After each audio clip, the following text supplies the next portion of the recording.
people. We have a full house tonight. So many people, and it's going to be such a wonderful conversation.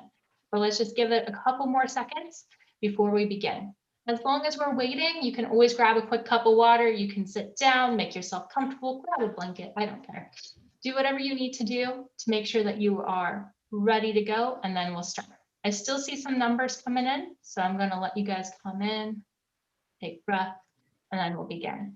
The run of the show tonight is going to be, first off, a book talk, and then after that, we're going to be moving on to James Fisher, talking about how he is included in this process and his thoughts on the book, and then we'll be moving to a Q&A. So that's the kind of run of show for tonight. All right. Thank you all for joining. My name is Hannah, and I'm the programs coordinator at Politics and Prose. Thank you all for joining us today in this new format. Thank you for staying with us as we continue to figure out what we're doing with events and everything else as we slowly kind of come out of this pandemic. Today, we have Boyle Torrey and Clara Green, who is the author of Between Freedom and Equality, The History of an African-American Family in Washington, D.C. Barbara Torrey is the former executive director of the Division of Behavioral and Social Sciences at the National Research Council of the National Academy of Sciences. She authored 2 local histories and edited 3 books. Clara Green is a retired secondary school French teacher. She has co-authored with Barbara Torrey a local history on the Potomac River community and 2 historical articles on George Pointer. Maurice Jackson today, he is joining us with all the many things behind him. He teaches history and African American studies at Georgetown University and is the co-editor of DC Jazz, Stories of Jazz Music in Washington, D.C. And in 2009, he was an inductee to the Washington, D.C. Hall of Fame. James Fisher, who's joining this conversation, is a native of Washington, D.C. and is an 8th-generation grandson of Captain George Pointer. He served for 4 years in the U.S. Army and worked for several federal government agencies over the course of 26 years. Last but not least is his lovely partner, Tanya Vasquez Hardy. She is a genealogist and is going to bring all of the actual facts to this. And she was the one who started many of these conversations. So I'm very excited to have her join us as well. For tonight, you can always ask questions. So if you go down to the bottom of your screen, there'll be a lovely Q&A button down there. You can put in questions as you have them, and then we'll be able to filter through them in about the last 20 minutes of this conversation. Please do put in things that are related to the book, the topic, things about DC that are related to this conversation, and just realize that this is a wonderful safe space and we want to keep it that way. Other things to be aware of is that in the chat, which is another button off to the side, there will be a lovely link to the book tonight. So if you'd like to purchase a copy of it, please do click on that, and then you'll be able to get that.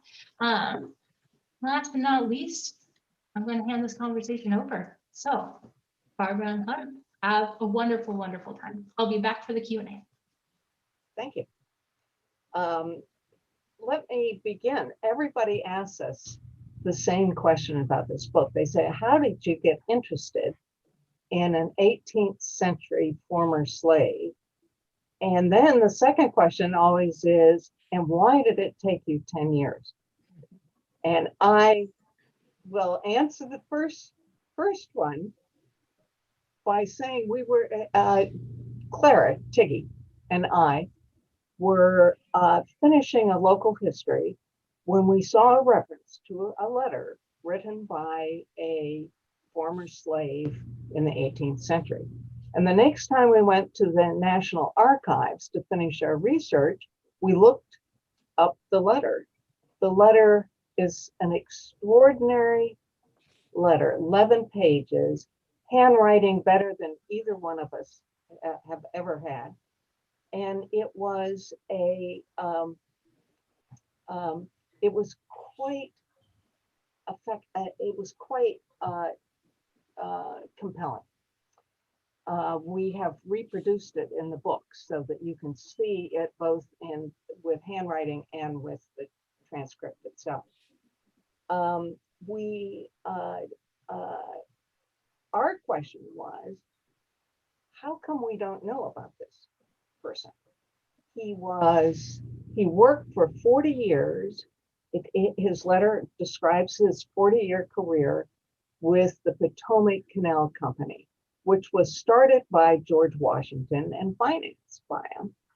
He started as a slave and 5 years later bought his freedom, and then rose to become a supervisory engineer of one of the most important infrastructure projects in the early United States. They were building canals around Little Falls and Great Falls, and if you go and take a look at them, you will realize what an extraordinary feat it was. We were very intrigued by his letter that he signed, Captain George Poynter. And the question is, how come we didn't know about it? And we began without realizing that it was going to take us over 10 years to answer that question.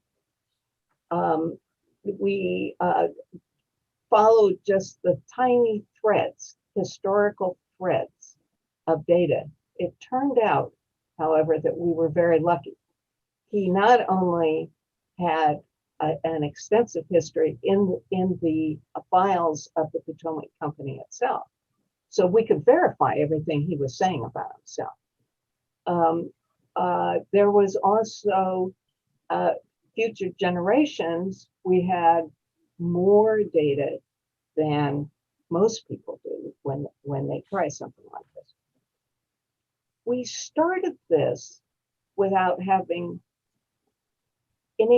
all we wanted to do is find out what happened to his family.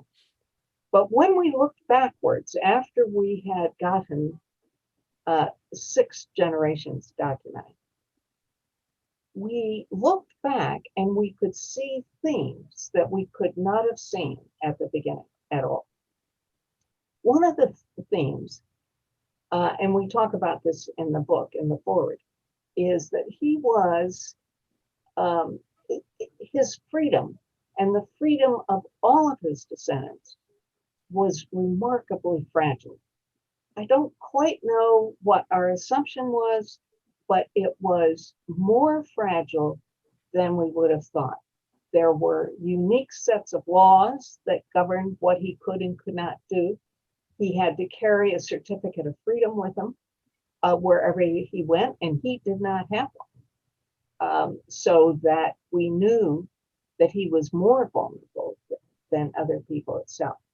In the face of this fragility, the families of these 6 generations were remarkably resilient.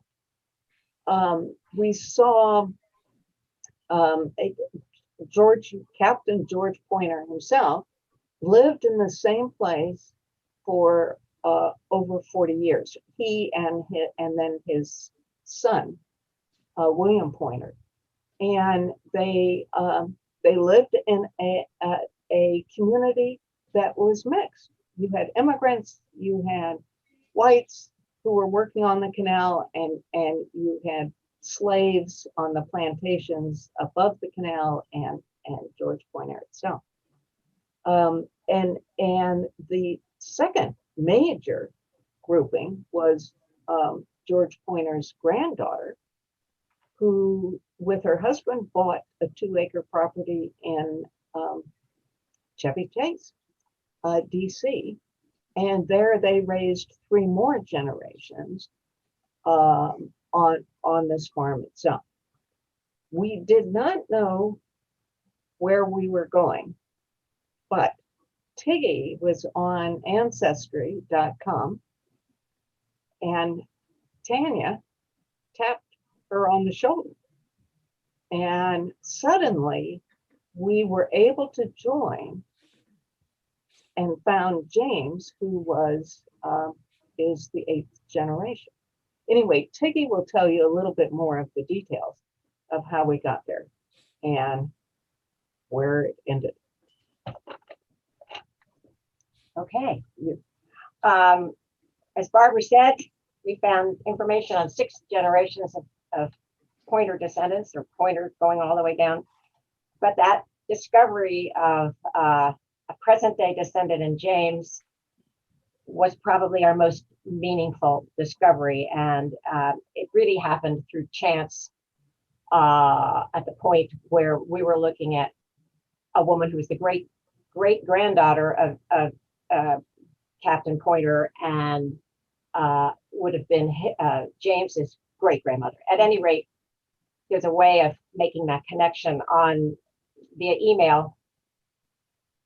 Someone else researching this person, and that was how we got to meet. It was a very special moment for us, and I think James can talk about that in a bit.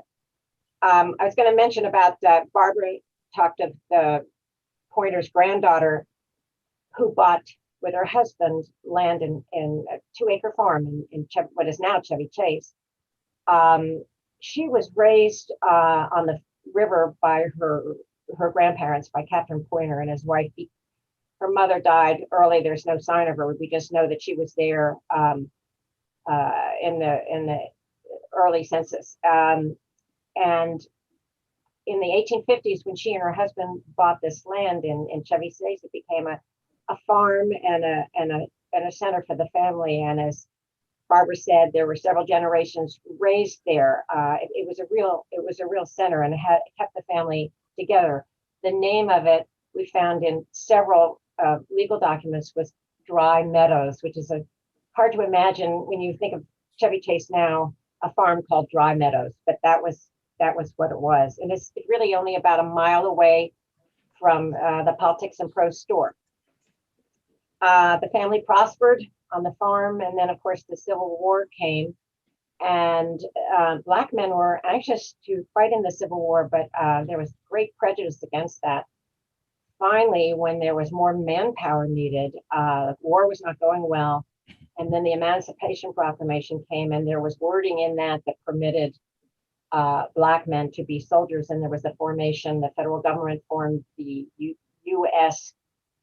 Colored Troops, as was called, USCT, and the 2 oldest sons, there were 4 sons and a daughter growing up on that farm, in what is now Chevy Chase, and the 2 oldest sons joined the very first regiment of the USCT, which was in the district, and they were trained on an island off Georgetown because they were kept a bit sequestered because the local populace, white populace, was not happy at this idea of Black soldiers, but they were protected there, trained there, and went off to war. Now it was a brave decision for those 2 young men to join as Black men, because the Confederates had said any Black soldier that was captured would be sold into slavery, and in truth, what happened with captured Black soldiers, often they were killed. So these young men were very brave. There was prejudice, there was discrimination in the way that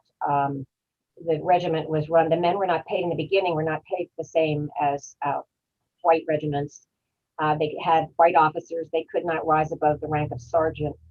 Oftentimes it was the Black regiments that were given the fatigue duty, which is digging ditches, whatever. But these men saw battles and showed their intense, their bravery. And both men of this family ended up hospitalized for a period of time at different times. But they were at the Battle of Petersburg, and right after the battle, about a month after the Battle of Petersburg down in Virginia, the Confederate rebels came in to the district from Maryland. And where did they go? They were aiming at Fort Stevens, and there was skirmishing all through for 2 days the area where Dry Meadows Farm was, and all the area residents had to leave for a couple of days. There was destruction. We don't know. We assume they returned to their farm, so we assume that all went well. Their farm was not burned, but perhaps crops were. We don't know. But at any rate, they returned, and the 2 men eventually returned at the 2 veterans returned at the end of the war. The older of the 2 brothers headed to Georgetown. He had a wife and baby waiting for him, and he found work as a laborer. And he and his wife lived there the rest of their lives. They settled in an area called Herring Hill, which was a primarily Black neighborhood. It's a thriving neighborhood. This kind of thing Barbara and I knew nothing about in Georgetown, and we're talking about post-war. It was kind of 29th Street and east of 29th Street, northeast section of the town. He had never he had never gotten any literacy, but he supported his family despite a war wound that he got in his hand for the rest of his life in Georgetown. He was joined later by two other brothers. The second veteran brother gained literacy while he was in the regiment. There was an education effort within the regiment to teach men to read and write. And he did become literate. And after the war, he returned home briefly, and then he went up to New York City and eventually became the newly formed Pullman railroad car business had started, and he became a Pullman porter, and he did that job for the rest of his life. But it was the kind of thing that he could come down to Washington later on and return to the family farm when his mother became widowed, support her and help at the farm, and still practice being a porter. Education, of course, helped him, and it helped the first education to come to the youngest two children came in with Reconstruction in 1866. This little frame schoolhouse was built walking distance from Dry Meadows Farm, and the boy and the youngest, the only daughter, were educated briefly there, and both were literate, and the succeeding generations were, of course, always literate, and it made a difference in all their lives. The youngest one that got that education there eventually went to Georgetown for about 10 years and got a job as a sexton, which is a building manager for it was St. John's Episcopal Church in Georgetown. And he did very well there. And when the head priest moved on to Buffalo, New York, he followed him and went there. So he, like his older brother who ended up in New York City, he went to New York State and always remained in Buffalo, New York, where he got a job as the sexton at the big Episcopal cathedral there called St. Paul's, which is still a main building.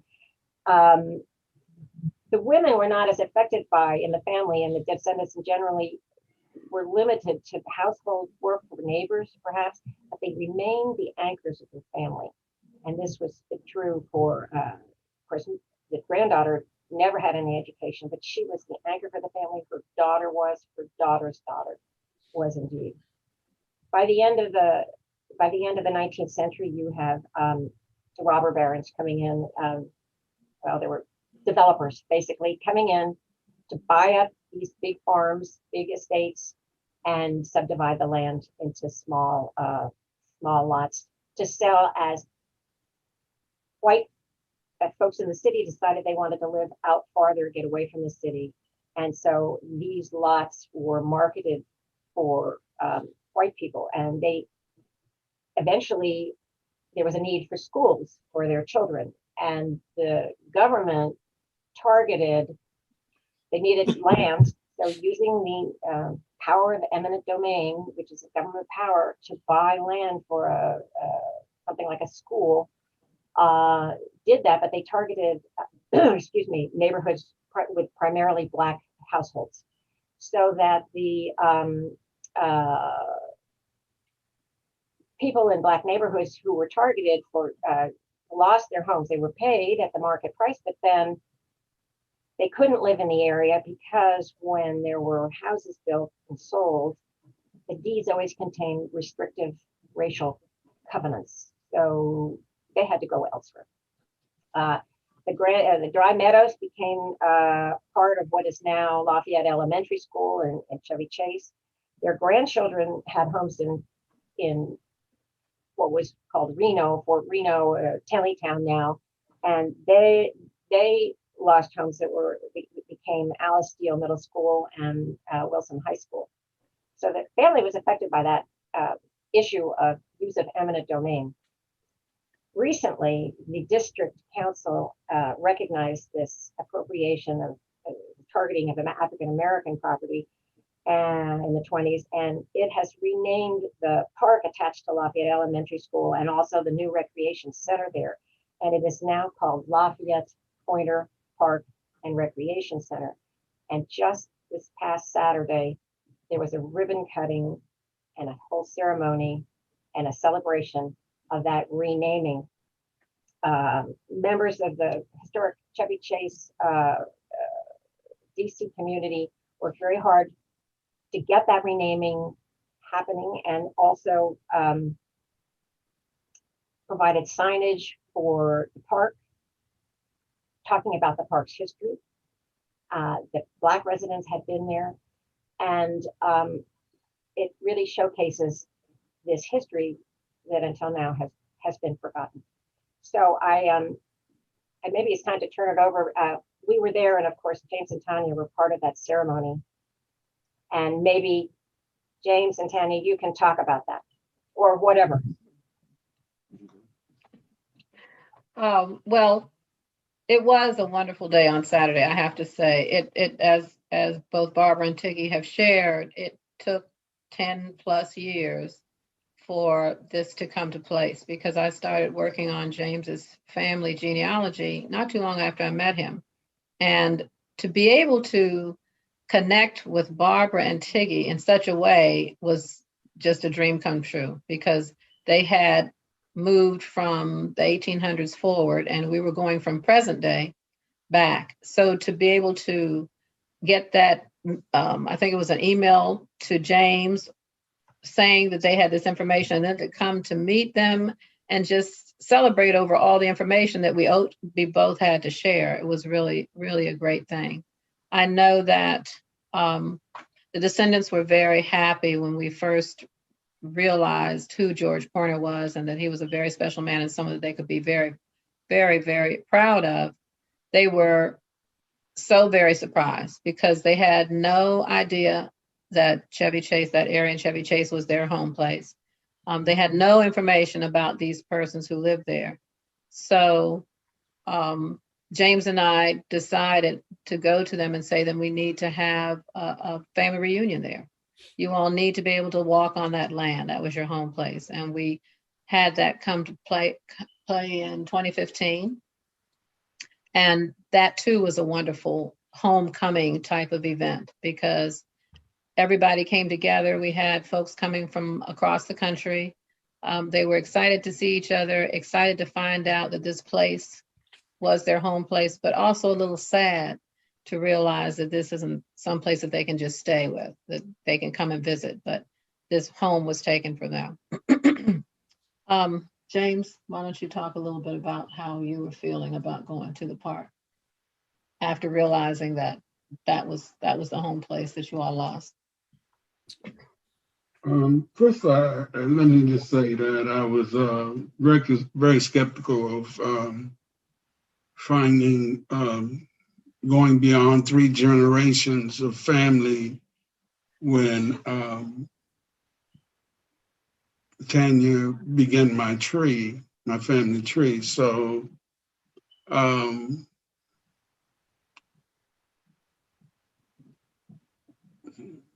it was magical to be able to travel that far back in time.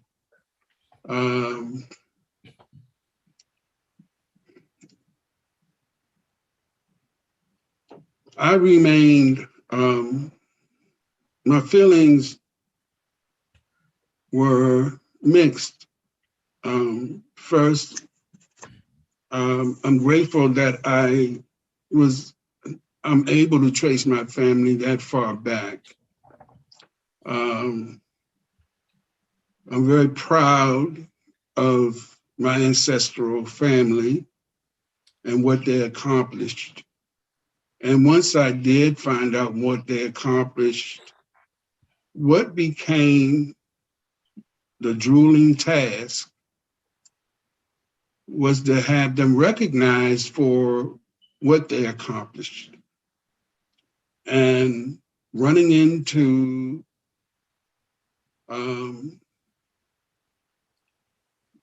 institutions that knew who George Pointer was and decided to leave his name off of his accomplishments, who he was depressing and frustrating. So learning about my ancestors and pushing to have them recognized oftentimes were, overwhelmed me, but I had the proper support.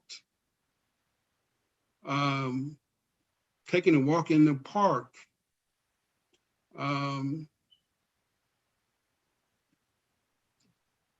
knowing that this was my family's village, and it had been taken away along with generational wealth. Of course, I'm frustrated and mad. Also to find out that the residents in Chevy Chase were told that the land was always barren.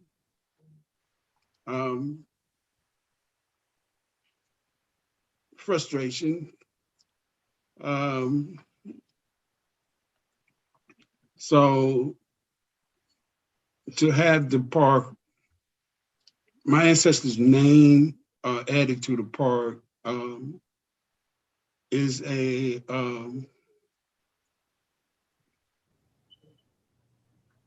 time for me to celebrate. Also to have a statue of my ancestral grandfather,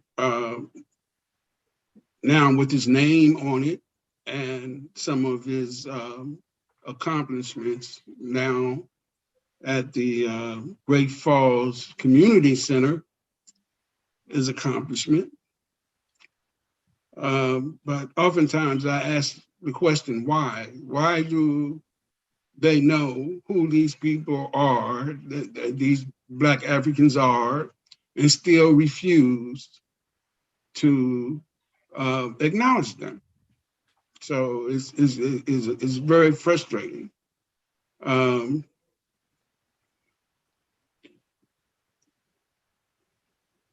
It just leads me to another issue, and quite a few African Americans have been voicing the same thing, which I added in the foreword of the book.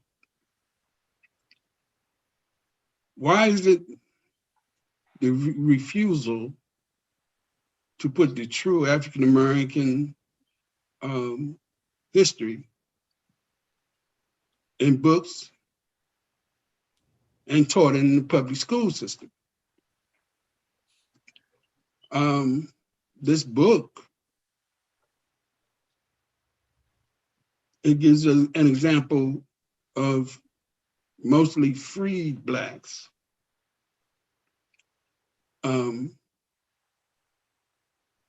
It can't stand for enslaved Blacks, but they share a great deal of information about details of how both slaves and free were treated throughout the history that they covered. It's a very, very significant book.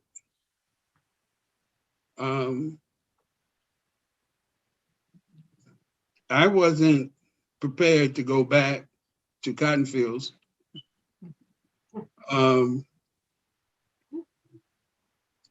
But I did, and I'm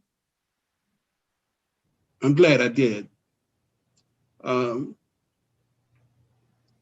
many of us should, if not all, because it as a way of honoring our ancestors. And that's what we should do. Next question. I don't know. So I do want to add too, though, that as James said, we don't have the true history written about very often. We don't see that very often. And it is important that our children and everyone know the truth, finally get the true American history, not just African American, the true history of America. So we are excited about this book because finally this story is being told. And I'm just hoping that some of the others that we find out about, their stories can be told too, and that our children, all children, can understand and learn about and think about what the history has been and what we can do in the future to make things better. I think about the young lady who spoke at the event on Saturday, and she was just so articulate. And I tell you, she's going to be a politician, I believe, because she knew just what she was saying, but she said she needed to feel comfortable at school, and she needed to feel comfortable being the only Black child at the school, and that she was happy that what was going on at Lafayette Park was happening, things were changing, and that her little brother, when he gets to school, maybe he'll feel just fine now. So I'm excited about the book. I know Tiggy and Barbara, it's been a long time, but we knew it was coming. So we are very, very happy and know that whoever gets the book will really be pleased and very interested in what they're reading about, because the story is amazing. It's an amazing story.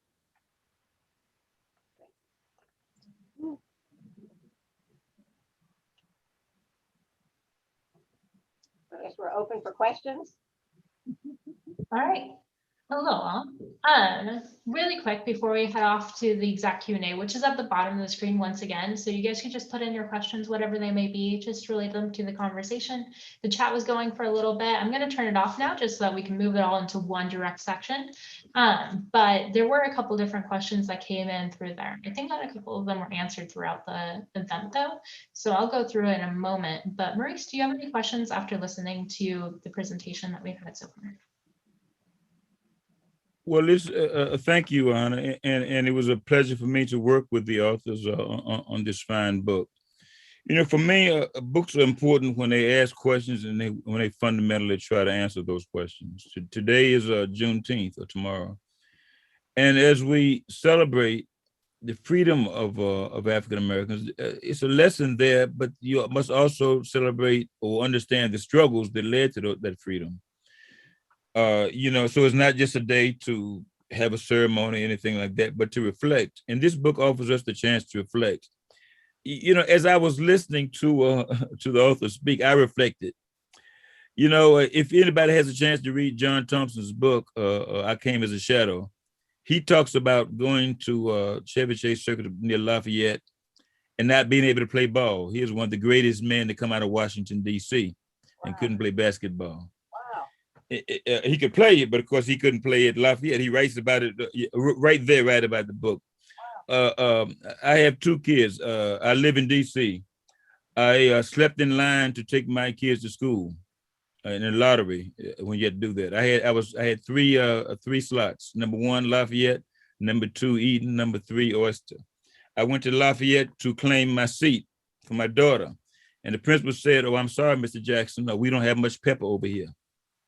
And two things I have a wonderful memory, and I used to work on ships, so I know how to cuss. And so I didn't say anything to that lady, and I remember it just like it was yesterday. Mm-hmm. It was at Lafayette school. They may deny it, but with me, you can't deny it because I don't forget. Right. And so as I listen to this, of course, my daughter went all right. I struggled and sent her to the best school in Washington. I'm broke, but I sent her. She's okay, doing very well. Now, so as I think about this, I look at the lessons. Here, a man bought his freedom. After 4 years, he worked to buy his freedom. Then he gets his freedom and he works at this job where he's treated immeasurably bad. And every step of the way, the family endured. They endured during the period after the Nat Turner's revolt, when people were just pulling blacks off of the street. Mm-hmm. And treating them badly right here in Washington, D.C. They endured in 1835 after this period, what they call the snow riots, where whites went in and because they thought blacks were rebellion and took them in from the Navy Yard and took them and beat them and took them out of their houses. And then they endured after the and the Pointer family is right there. You see the story at every event. You see it when the American Colonization Society comes through and tries to get free blacks to join up to go to Liberia. They don't want them. They don't care about Liberia. What they want is to get free blacks out of Washington, D.C. They do the same thing with the Pearl Ride. I mean, the slave ship ride in 1848. And here you see the family everywhere. Then the men go and fight. They go to fight for the right to fight and join the war effort. And they are there at all these major battles and suffer. But when they come back, they're still treated so badly. Yes. And that's the story. See, that's an American history story. That's not just Washington. That's the story of racism and what racism does to people. And then they were here in 1919 when the riots occurred, when soldiers came back from the war and started lynching and pulling black people off of buses in Washington, D.C. And right up in Chevy Chase, this is where they had some incidences. And they were incidences and they were horrible, where women were brutalized, and they blamed it on black men that didn't know, and often it was not the black man who did it. Nope. And it happened throughout history. And then they go to work for the government. I've read the book, The Family, and works for the government, and they run up against these laws, and there are no signs that say white and colored on it, but you know black folks can't go there. They go to get a good government, and the family is there through all these generations. It's a family, and so we are lucky to have a story of people who've endured, but don't think that because they endured, it was a wonderful life. There were hardships. We talk about blacks in Georgetown. Everyone thinks that people lived in Georgetown, they were living good lives. Some were, but most weren't. They were working, getting up, and black people got up from where they were on River Road and other places like that, and then went and worked in the houses of whites, and the white women treating them badly, and the white men abusing them. This is the story of this family. So I think we should read it, we should study it, we should pay attention to it, especially on this Juneteenth day. It's a time of deep study, reflection. Leslie, think about this. Where the family homes were, look at the property there. They say they took them, but you give them a plaque. Okay, you have a plaque. But they took families' land now worth millions of dollars. It's happening all over this city. And so as we think about this, we should think about these efforts of gentrification. It is shameful what is happening. And we hear the struggle for statehood and all this. I was a delegate to the state convention. I appreciate it. But what would it be if there are no black people left? So we have to think about this. People are pushed out and brutally pushed out because they, and my man there spoke about generational wealth. Yeah. African Americans have no generational wealth. Right. So let's reflect on this, all of this as we discuss the lives of this great family. Can I ask a question really quick before we dive into the rest? You mentioned that different things have happened recently to kind of address the situation, to allow people to have some healing, but what would be extra steps that you all would want to see happen? And more than, there's always educating and there's always other things, but is there something that is more specific that you might want to see? Does that make any sense what I'm asking? For the town of DC, is there anything more that they can, like, obviously there's always more, but is there anything specific in your head? It's okay if there's not an answer. Are you thinking in terms of reparations, or what do you in reparation? In terms of reparations, as what at least I feel like they were trying to do past the Saturday, is there more steps towards reparations that you would like to have? You know, I'm going to say this before James does. I think Saturday was, I don't know if it was reparations. It was a recognition of a wrong and informing that land was not barren, that was a village, that was a home for many. But James, you might want to share about what you think should be happening as far as reparations. Well, I agree with Tanya. It was acknowledgement. We can now look at that land and say a name and honor that. And the community can now know that that land wasn't, always barren before the school arrived, etc. As far as reparations go, I I think that African Americans should receive something similar to what the American Indian received in the form of land. We should have more control over how we discipline our children, how we treat them separate from, because there are differences between races. There are differences. So that normally gets everybody quiet when I say that's a lot.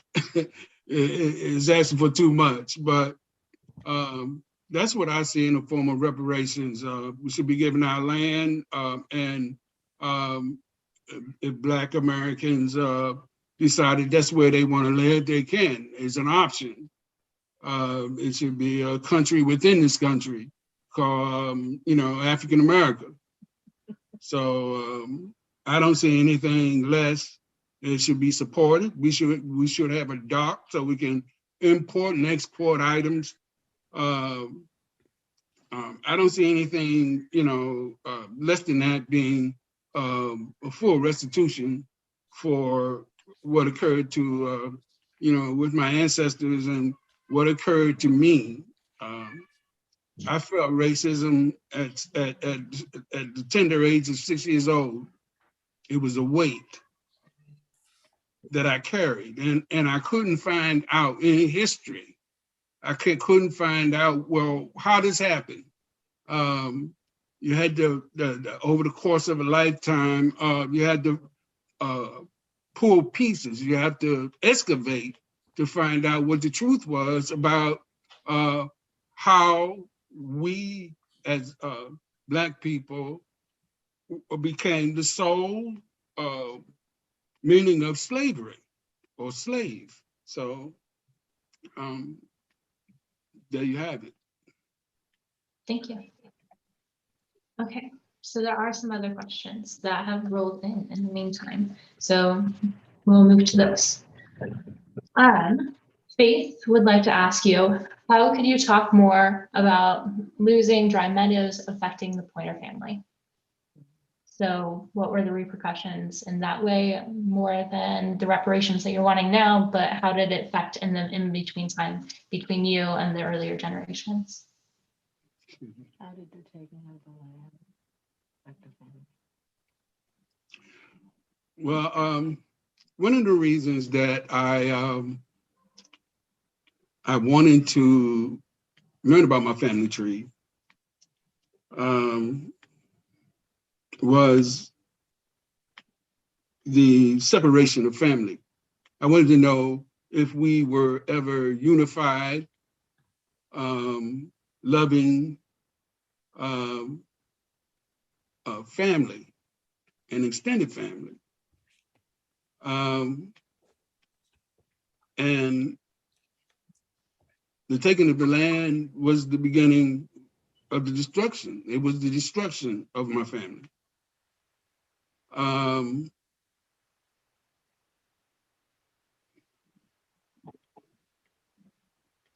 And I get emotional about this because it might not have been entirely, but it was a main event in the history of my family that it was disunit. It was destroyed. I recall, my early recall is several families living in a small apartment. in Northwest DC. And I reflect back on my ancestors and the children just running around free on that land, and very supportive. Things got too hot or too rough. They retreated to Dry Meadows village.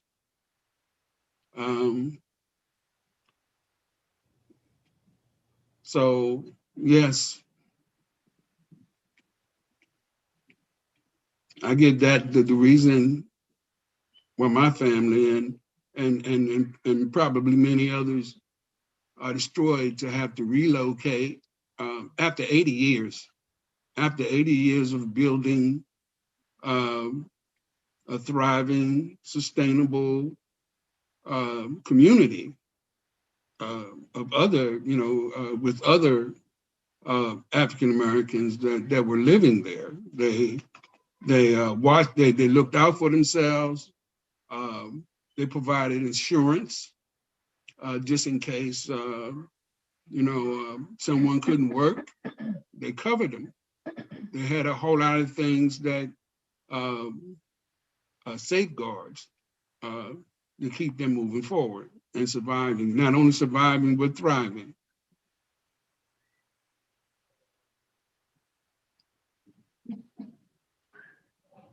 I would like to throw out this, and I didn't say at the beginning, and I'm so truly sorry. But if there's ever a question that you don't want to answer, feel free to not answer it. This is a very, very personal topic. But thank you for that answer, because at least I know I need to hear these things. So thank you. The next question comes from your #1 fan. Don't know who he is. I'm guessing you do, hopefully. Otherwise, it's a little odd. But his name is Tim. And last name is mostly my name, so I'm going to try to pronounce this right. Hannapel, and that's what we're going with. Oh, everyone's nodding, so yes. Okay, so they want to say that your book is stunning and that it is meticulously researched and well written. They say many other things, but they grew up half a block from Lafayette and never knew any of the history of the land. They wanted to know, it's a question for Barbara, Tiggy, James, and Tanya. They want to know how you feel about the publication and the renaming of the park.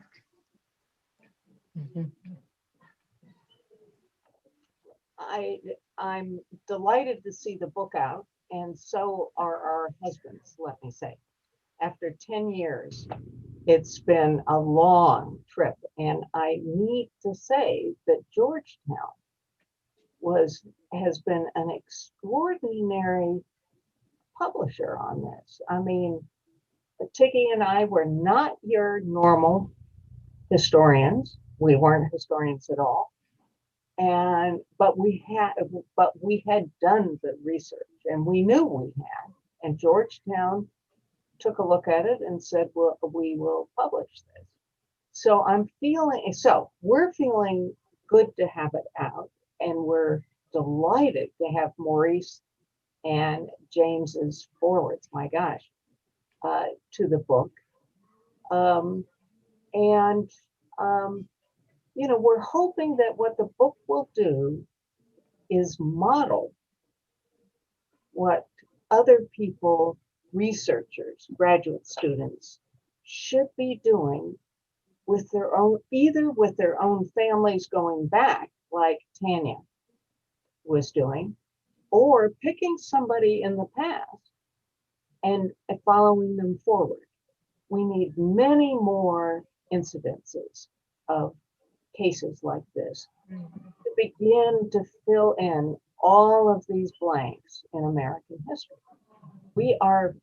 American history, as James always says, is largely about the white population, and we need to know much more in detail about all the other people that were on this land. So I'm hoping that it will serve as a model for other researchers. I might just add, our editor, Hope LeGros, was the one we first met at Georgetown. and the support from her has been amazing. And we are very grateful to have been able to work with her. Yeah, that's understand. That's true. He was just asking about how they felt about it. That's all. He hasn't answered them. Sorry. I'm sorry. Do you guys have anything else to add about why you're excited about the book is being published? Just excited that people will finally know who George Pointer was. You know, he was an awesome, amazing, super intelligent, as my grandson would say, a superhero. And you know, James had made a point on Saturday that really touched my heart too, when he said that George Pointer was his hero, but he only wished he could have known him when he was 8 years old. Yeah. So it's important for us to make sure that these heroes of our African American children are recognized, and that they have heroes. They can look at TV and not see some one color all the time. Yeah. Can I add? Oh, go for it. Each time I would read George Pointer's letter, I would find something else amazing about him. And I just stopped at, this man is a genius. He was brilliant.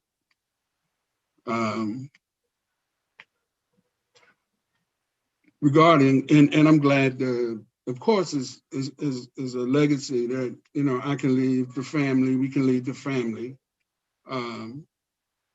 And a good legacy, and that's always good. So I'm proud of that. Tiggy, Barbara, everything that made this happen, Tim, everybody, the whole team. As far as the land, I think I'm the farm. I think I made it known that. While Lafayette, he was cool, but he never stepped on the land. He had no connection with that particular plot of land. So I would have loved the park to be named Pointer Harris Park for both George Pointer, Captain George Pointer, and Harris, granddaughter and husband who bought the property. So, You know, that's a wonderful point. You know, Lafayette was a great man, and the leaders of the city, whoever they are, who are talking about taking Lafayette's and Benjamin Franklin's name off of statues, are quite ignorant. They both were anti-slavery figures. I do know because I work in the 18th century. Lafayette came here, helped design and participated in the revolutionary effort. Benjamin Franklin became the leader of the Pennsylvania Abolition Society. That's one thing, but that doesn't take from the fact that there are many things that could be named after Lafayette. Right. But where the school is there now would be what if people are serious. You know, including, you know, they're debating names for Wilson High School. Well, you know, the land is right there. History is important only if it can teach us lessons from the past. Yeah. Lessons what to do right, what we've done right, but what we've done wrong. We've just done so much wrong in this, and this gives us a chance to reflect. So as people read the book and learn how to do their own history and things like that, it's also important to understand just the contributions that everyday working people made. The family are hardworking people. They are not people with fancy names. A lot of Black people in DC pride themselves because they were of this generation, they were this. Here, hard work, every generation, they do everything right. They work hard, they go to war, they fight. They don't want to ask anybody for anything except dignity. And that's all anybody wants. Just give me a fair share. You know, Frederick Douglass came to Washington in in 1880s, and they asked him what did he want, and people misunderstood him. He said, "I just want to be left alone." Want the Black people. Now he didn't mean leave Black people. That's not what he meant. He meant leave us to our graces, to our goodness, to our ingenuity, and let us try to strive. But throw some help along the way. We don't see that happening in Washington, D.C. It is just quite shameful. And so here are the lessons of what people do and the right to stay where they want to stay. It comes at a fascinating time. Can I throw something out there? I come from the children's department normally before I made a major switch over to classes. But as you were all saying, telling the story is so important. And one of our wonderful illustrators who did a book lately, George Floyd, he's an amazing African-American man who does amazing illustrations. Look him up. But they did something on the Tulsa Race Massacre lately, and his ancestry is from there. And it was truly amazing to see a book that he was a part of. And he didn't do that exact event with us. You can look it up. We had the author do that one. He did one prior. But I will say that showing that to children is truly, truly astounding. And if you do that research, and if you do it, the author in that event even said, look it up, do your research, and then make your own picture book, make your own way of showing the story to your family. And it's a really beautiful idea. So just as a throw in there from C&D, from children's teams down there. Let's do one more question. I think it'll be a bit shorter, and then we're going to wrap up. Okay. Thank you all so much, by the way. This has been lovely. Over here, we have one from Claire, and oh man, we have two of this. But she wants to know about the letter. In his foreword, James Fisher mentions his interest in moving George Forner's 12-page letter from the National Archives to the National Museum of African American History. Has there been any progress made towards that goal? Also, she would like to thank the authors for writing such a fantastic book. There hasn't been any progress yet. I did write, I knew somebody who was on the board of the museum, and I wrote saying, you know, this is a wonderful letter. It's a real treasure. It shouldn't be in the National Archives, you know, where you have to go through security to get to it. And then, you know, it's very hard to get things at the National Archives. But without the book having been published, we weren't able to get the kind of attention to moving the letter. So when I realized, you know, that even a friend was putting me off, I decided we would wait. And so that's part of what we'll start doing next week. Why do you want to move it from the National Archives? I don't understand. Because in the museum, there's so many more people who would see it and read it in the museum. In the National Archives, you know, it's in a folder that's hard to get to. It will be and should be hard to read at the museum. It is a classic, so you can read copies. It should be there. You have to be very careful about this. You really do. Okay. Do you want to move the Emancipation Proclamation to the museum? I wouldn't necessarily think so. The archives is a place where special important records of our history are put. That doesn't mean that you should not have copies there. Now the family can do what they want, but I'm saying I would be very leery about wanting to move this valuable document from the archives. That is where the glorious documents of this nation are put. That is where every war veteran has their records. That is where so it's not a white thing, it's a black, it is the importance of this. So I'm not saying you do what you will, I'm saying I would think about it. Because the National what would Archives, you recommend? Where did you recommend it be moved?